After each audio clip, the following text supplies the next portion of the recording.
Vamos a empezar con el primer punto.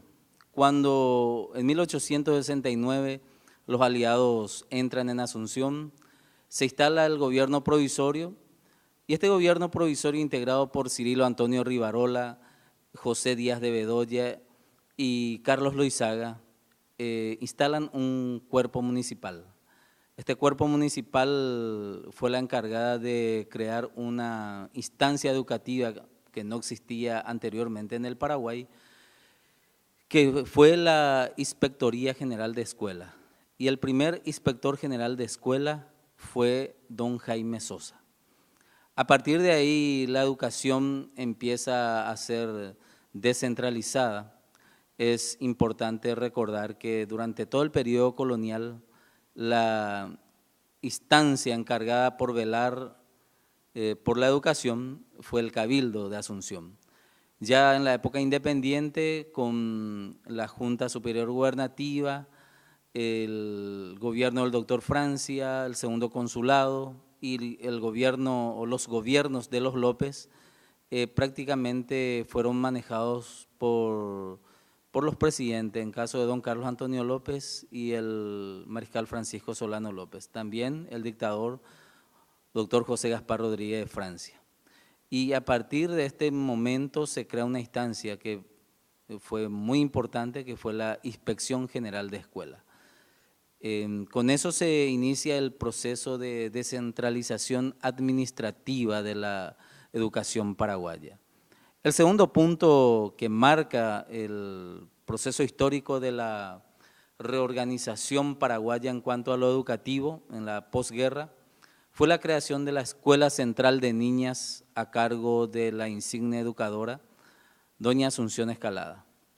Esta escuela comenzó a funcionar aproximadamente el 1 de octubre de 1869 y lamentablemente los avatares políticos de nuestro país hicieron que la insignia educacionista doña Asunción Escalada tan solo un año pudiera estar al frente de esta institución, debido a que por cuestiones políticas su marido, don Jaime Sosa, tuvo que dejar el país, partir al exilio a Buenos Aires, y en consecuencia como esposa lo acompañó a ese exilio doña Asunción Escalada, siendo nombrada en su reemplazo una conocida del sistema educativo paraguayo, que fue la maestra Luisa Valet, una profesional ya contratada en la época de don Carlos Antonio López y del mariscal López.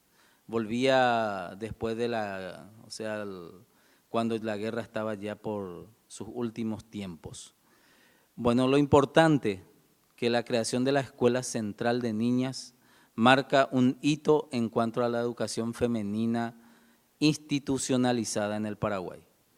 Lo que debemos resaltar es que la educación femenina se inicia durante el gobierno de don Carlos Antonio López, pero eran de iniciativa privada, a cargo de doña Luisa Valet, Ana Munier de Dupuy, Josefa Merced y Vidal y otras educadoras, esposas de ciudadanos extranjeros que habilitaron sus institutos acá en Asunción. Pero era de muy limitada concurrencia debido a que afectaba principalmente a la clase alta asuncena. Pero la creación de la Inspección General de Escuela y de la Escuela Central de Niñas señalan el derrotero que iba a tomar desde ese momento la educación paraguaya. Esto fue complementado por un decreto que hasta hoy se menciona, el decreto del 7 de marzo de 1870. Tiene dos aspectos muy importantes para la educación paraguaya. Todo educador paraguayo debe conocer la existencia de este decreto y el impacto de este decreto. El decreto del 7 de marzo de 1870 establecía primeramente la reorganización de la educación primaria en el Paraguay. Posteriormente, en el artículo 10 de ese mismo decreto se establecía la prohibición del uso de la lengua guaraní en las escuelas paraguayas. Este decreto tuvo una vigencia de 97 años. Recién fue derogada un 25 de agosto de 1967 con la promulgación de la Constitución Nacional de ese tiempo, y con lo cual se nacionaliza el idioma guaraní y comienza el periplo rumbo a su reconocimiento, que terminó el 20 de junio de 1992, cuando la Constitución Nacional actual reconoce como idioma oficial de la República del Paraguay la lengua guaraní. Pero lo importante es saber del por qué este decreto marcó al Paraguay, no solamente en el aspecto educativo, en lo político y en lo social también. La razón fundamental es que los historiadores consideramos que fue una de las consecuencias culturales más terribles para el Paraguay. Intentar borrar la identidad del paraguayo, de la paraguaya, fue, como muchos afirman, uno de los intentos más terribles para intentar borrar al Paraguay de la faz de la tierra. Borrarle la lengua a un pueblo es algo que tiende hacia su desaparición. Por suerte, en Paraguay existe una antigua máxima desde la época de la colonia, que las leyes se acatan pero no se cumplen. Se conoce la existencia de la ley, pero generalmente no se le hace tanto caso. Y esa fue la razón por la cual el guaraní pervivió, y un hecho fundamental: las mujeres conservaron dentro del hogar la lengua guaraní, así como las mujeres guaraníes la conservaron durante el periodo colonial. Las mujeres paraguayas, la reconstrucción, las mujeres que hicieron posible que el país se levante de nuevo, hicieron también que el idioma guaraní perviviera desde el hogar para el exterior. El siguiente punto, podemos hablar de las primeras instituciones educativas creadas en Asunción por el cuerpo municipal o por la Municipalidad de Asunción, podríamos decirlo. En primer término se crean las escuelas municipales. Estaban a cargo de los educacionistas don Francisco Valetti y su señora doña Cristina Valetti.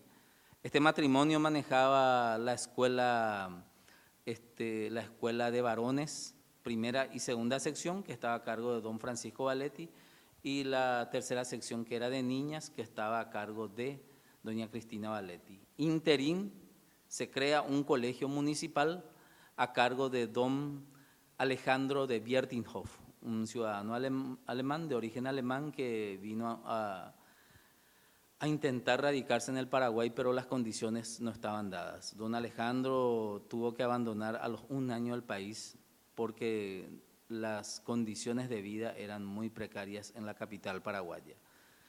Estas instituciones intentaron aportar para la reconstrucción del Paraguay. Y es importante mencionar que si vamos a construir alguna vez los antecedentes del Colegio Nacional de la capital, que tocaremos en breve, debemos partir siempre tocando el Colegio Jesuítico de Asunción, el Seminario de San Carlos, inmediatamente la Academia Literaria de 1841, que en su decreto de constitución se habla de que sirva de base para un futuro colegio nacional. Y siguiente, ya en 1870, el Colegio Nacional Municipal, que funcionó bajo la dirección de don Alejandro de Biertinghoff. Este señor también habilitó una escuela nocturna para aquellos trabajadores que de día no pudieran asistir a la escuela, y lamentablemente no tuvo éxito la propuesta de don Alejandro de Biertinghoff. Interina esto funciona también un Colegio Nacional de Niños a cargo del padre Luis Blacher. Esto también lo hablan el doctor Flavio Florentín y otros investigadores sobre la existencia de este Colegio Nacional de Niños. También el doctor Efraín Cardoso, en su obra Apuntes de la Cultura Paraguaya, de la Historia Cultural Paraguaya, hace mención de la existencia de este Colegio Nacional de Niños, 1870. El problema fundamental, el aspecto económico.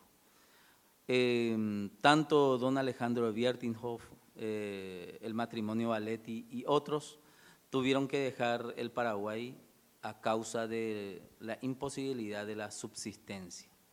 El Paraguay estaba no solamente postrado, estaba destrozado, reducido a ceniza, y el intento por reconstruir al país a través de la educación fue homérica.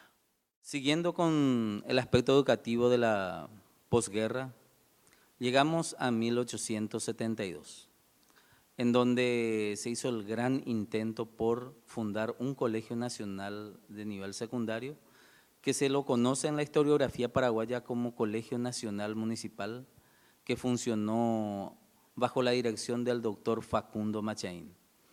Este colegio nacional tenía como futura sede el actual Palacio de Gobierno, pero un dictamen del Ministerio de Instrucción Pública señalaba que poner en condiciones el Palacio de propiedad del finado mariscal Francisco Solano López iba a costar demasiado dinero al erario público, que no convenía que se haga ningún tipo de trabajo. Prácticamente el problema de infraestructura en cuanto a las instituciones educativas, que en el presente lo vivimos, nace con esa deficiencia del sistema educativo paraguayo desde un principio. Desde la época colonial abundan informes de jefes políticos, de los gobernadores que habitaban el Paraguay, que gobernaron, de la falta de infraestructura para el desarrollo educativo. Esto posteriormente continuó y hasta el presente lo estamos viviendo y sufriendo todavía. El siguiente punto es el Consejo de Instrucción Pública, un organismo que se creó para organizar y administrar la educación, y teniendo como un apéndice importante ya a la Inspección General de Escuelas. Se creó en 1872 y tuvo una vigencia muy larga hasta la creación del Ministerio de Educación y Culto ya en el siglo XX, a mediados del siglo XX. Siguiente tema en este periodo histórico, tenemos el intento de creación de la primera escuela de señoritas de la posguerra. Hay que diferenciar bien la Escuela Central de Primeras Letras, que fue creada por la maestra Asunción Escalada, y con el Colegio Nacional de Señoritas de 1874, que se dispuso su creación bajo la dirección de un maestro argentino llamado Francisco Pavón. Esta institución tenía que funcionar anexo al Colegio Nacional Municipal y funcionaron probablemente hasta 1876-77, año en que se crea el Colegio Nacional de la capital actual y dejó de funcionar el municipal. Siguiente punto en este periodo histórico, hablaremos brevemente de la creación del Colegio Nacional de la capital, institución que hasta el presente sigue funcionando. Este colegio tiene la particularidad de que fue creado con un fin muy importante, a modo que el Paraguay vuelva a tener una clase dirigente, el Paraguay de la posguerra que necesitaba de personas que puedan estar en la administración pública, y se creó con una malla curricular importada desde Buenos Aires. Según algunos autores, don Pedro Dupuy fue el que trajo la malla del Colegio Mayor de Buenos Aires y se la ajustó al Colegio Nacional de la capital. Y el Colegio Nacional de la capital, tenemos que tener bien claro la actuación de tres personas. Primero, el doctor Benjamín Acebal, padre del proyecto académico de creación del Colegio Nacional de la capital, el doctor Benjamín Acebal. Don Juan Bautista Gil, presidente de la República, quien autoriza y firma el decreto de creación del mencionado colegio. Y en tercer lugar, al general Bernardino Caballero, ministro de Instrucción Pública, quien fue uno de los que respaldó la creación de esta institución.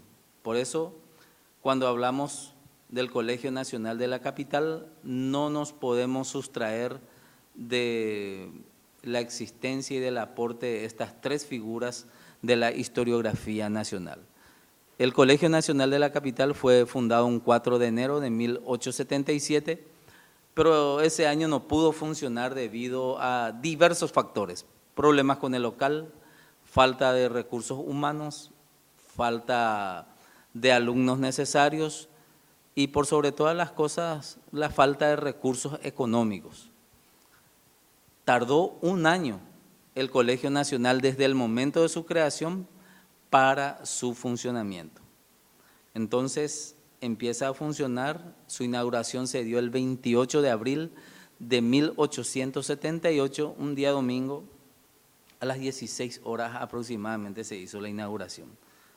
Y a partir de ahí hasta el presente, el Nacional de la Capital ininterrumpidamente funcionó en el Paraguay, salvo en 1933, 34 y 35, durante la Guerra del Chaco, que algunos de sus cursos fueron llevados al Colegio Goetz, debido al que el Nacional de la Capital se convirtió en hospital de sangre del Ejército Paraguayo.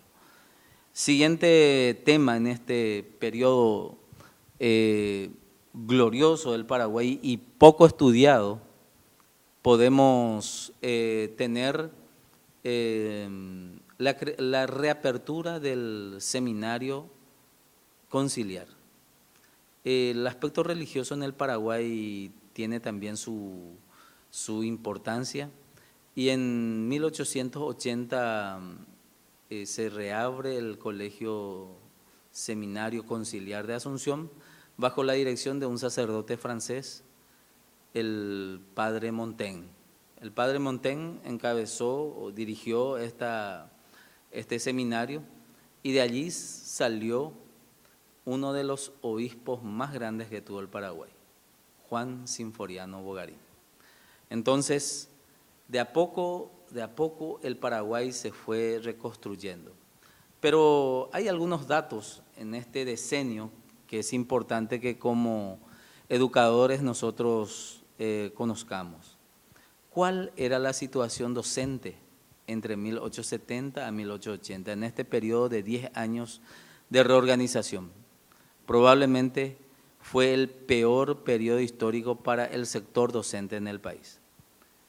Informaciones en abundancia se cuentan en la sección del Ministerio de Instrucción Pública, en el volumen 2 y 3, en cuanto a las renuncias de los distintos maestros de las distintas poblaciones del interior, causada principalmente por la necesidad, por la falta de pago y por la obligación, y repito otra vez, de la alta necesidad de subsistir. Muchos maestros dejaban sus cargos. Otro problema que tuvimos en ese entonces fue la falta o nula existencia de recursos didácticos. Y la infraestructura, una vez más, no había un local escolar sano para los niños de la reconstrucción de aquel tiempo. Otro punto que es importante, que es todo maestro, todo pedagogo, todo estudiante de pedagogía, de educación debe conocer que una de las causas culturales de la guerra de la guerra contra la Triple Alianza fue la argentinización del sistema educativo paraguayo.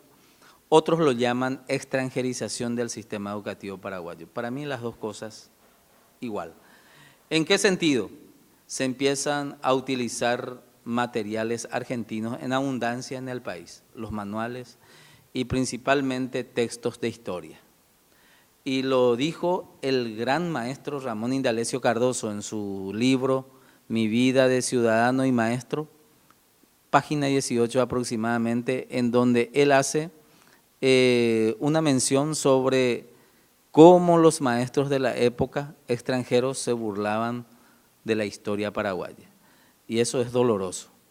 Y por eso el maestro Ramón I. Cardoso, en su teoría pedagógica de la escuela activa, Dentro de sus 4 características incluye el nacionalismo pedagógico, sostenía que se tenía que utilizar manuales paraguayos, hechos en Paraguay, y no más manuales extranjeros, porque esto hacía que el niño paraguayo conozca más de la cultura foránea y casi nada, poco o nada de la cultura paraguaya.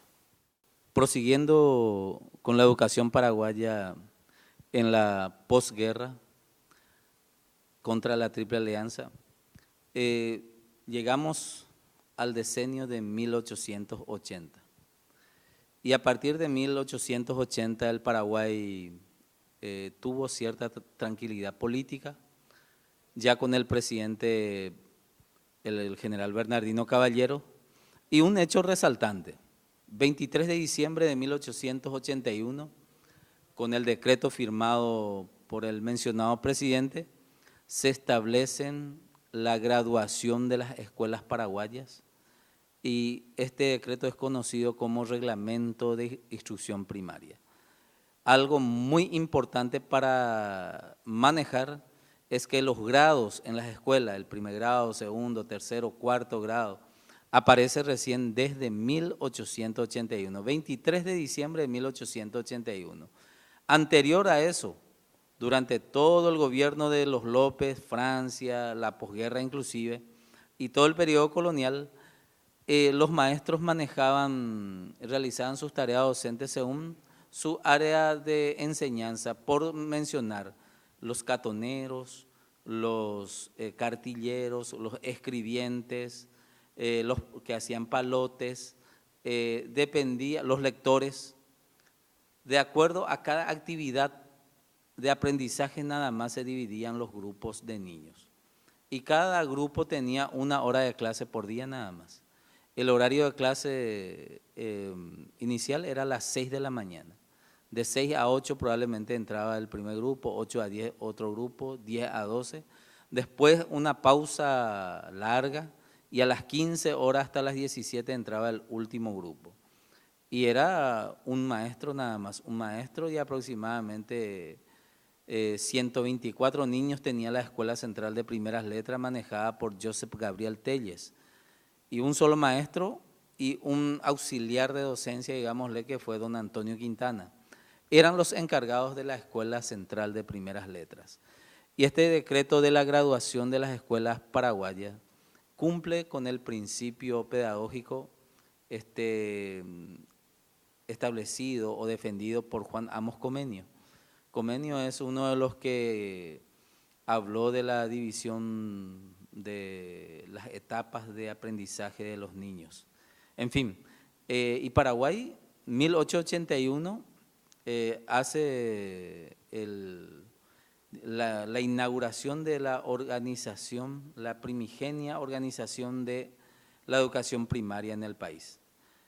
Siguiendo un poco el trayecto histórico de la educación paraguaya, llegamos a 1887, un año muy importante, por lo siguiente: coincidió con la presencia en Asunción del exiliado expresidente de la República Argentina, Domingo Faustino Sarmiento.